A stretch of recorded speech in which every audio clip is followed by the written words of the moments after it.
समाकारे परब्रह्म स्वरूपिणी वासरा पीठ निलये सरस्वती नमोस्तुते। सरस्वती महाभागे विद्ये कमललोचनी विद्यारूपे विद्याञ्जलि नमोस्तुते। शरदिन्दु विकासमन्दहासां कुरदिन्दीवरलोचना विरामाम् अरविन्द समान सुन्दरास्याम् अरविन्दासन सुन्दरीं वास्ये। गुरुर्ब्रह्मा गुरुर्विष्णु गुरुर्देवो महेश्वर गुरु साक्षात् परब्रह्म तस्मै श्री गुरवे नमः। इवाళ వ్యాస పూర్ణిమ, ఆ వ్యాస మహర్షి జయంతి మనం గురు పూర్ణిమగా జరుపుకుంటున్నాం. ఎందుకంటే వేదాన్ని విభజించడం చేత ఆయనకి వ్యాసుడు అనే బిరుదు వచ్చింది. వ్యాసుడు అనేది సొంత పేరు కాదు. ఆయన పరాశర మహర్షి యొక్క పుత్రుడు పారాశర్యుడు.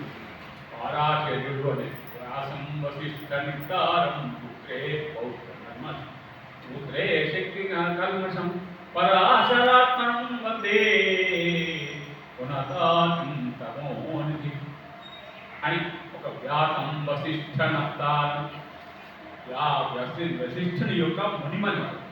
శక్తే పౌత్రమ కల్మషం, శక్తి యొక్క పౌత్రుడు.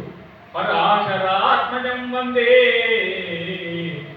అని పరాశరాత్మజం వందే యుగతాతం తపోనిధి.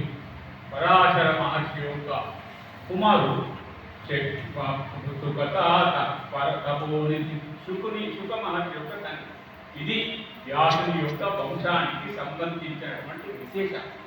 అయితే ఆ వ్యాసుడు జన్మించిన జయంతిని మనం ఒక వైభవోపేతమైన పర్వంగా జరుపుకుంటున్నాం. అది మన అదృష్టం.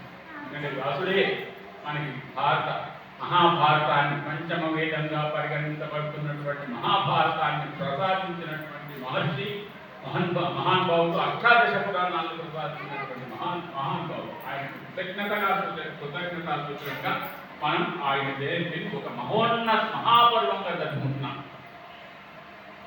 అయితే నేను ఆ లలితా పరమేశ్వరి అనుగ్రహంతో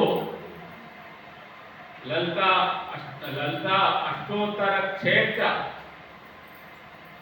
క్షేత్రాలను గురించినటువంటి 108 క్షేత్రాలు మొత్తం భారతంలోనే కాదు, భారతదేశంలో కాదు, అటు శ్రీలంక, పాకిస్తాన్, బంగ్లాదేశ్, నేపాల్, ఇవన్నీ ఈ దేశాల్లో కూడా మన ఆ అమ్మవారి అవతారాలు నెలకొల్పబడ్డాయి. అది స్వతసిద్ధంగా అవతరించినటువంటి అవతారమూర్తి లలిత. అయితే ఆ లలితాదేవి యొక్క అష్టోత్తర శతక్షేత్రాలని గురించి వర్ణించడానికంటే ముందు ఆ అమ్మవారిని ఏదైతే స్తుతులతో స్తుతించానో ఆ పద్యాలు మాత్రం వినిపిస్తాను. శ్రీలచిందించు జనయిత్రిమోలను స్తుతుల సన్నుతులదేయగానము, శ్రీలచిందించు జనయిత్రిమోల స్తుతుల సన్నుతుల చేయగానము, సకల జనుడు సాంభవి పూర్ణ జనని మౌనముగనెప్పుడు ప్రార్థించి మాత లలిత. లలిత అమ్మవారు, ఆ అమ్మవారినే దేవిగా, సరస్వతీదేవిగా, లక్ష్మీదేవిగా కూడా ఆరాధిస్తున్నాం వివిధ రూపాలలో. అనగా ఆ లలితా పరమేశ్వరి అవతారాలే, లలితా పరమేశ్వరి రూపాలే. అష్టాదశ శత క్షేత్రాలు, 108 క్షేత్రాలు వేరే దేశాల్లో, మన భారతదేశంలో ఉన్నాయి. అటు ఉత్తర భారతదేశంలో, దక్షిణ భారతదేశంలో, పూర్వ భారతదేశంలో, ఆ తూర్పు దిక్కుగా, పడమటి దిక్కు అంతటా ఆమె ప్రభావము, ఆమె మహిమని విస్తరించుకుంటారు. ఆమె గురించి చెప్తూ జగములన్నీయు పాలించు శంభురాణి రాక్షసులందరి తుదిమి లోక రక్షజేతడు జననిని లలితమతిని చేతమందున జపింతుల మాత లలిత. చేతమందున చేతమంటే మనసు, చేతమందున జపింతు మాత లలిత అనే మొత్తంతో రాత్రి పద్యాన్ని పని అన్ని కేరవిందులు ఆడగలుగుతాయి. శంభురాణిని పార్వతీ జనని సల్పుతు నిత్యం మృదులు చేసి కలిగి నొసగెడు జనయిత్రి కరుణ కొరకుల జపింతు మాతలలిత జగములన్నింటి మేలుతు చతుర కపుల దుష్ట సంహారమును చేయుతో యదాచి ఎదను ధ్యానించి సదమును నృత్యమునను చేతమంతున జపింతు మాతలలిత అమ్మ జగదంబ శ్రీచక్రమందు నిలిచి ఆర్తులను బ్రోతుమాయమ్మ అర్చనలను కొలుతుతుందును సుమతితో చేతమందున జపింతు మాతలలిత జనుల అంతరంగమను కోవెలను నిలిచి జనుల అంతరంగమను కోవెలను నిలిచి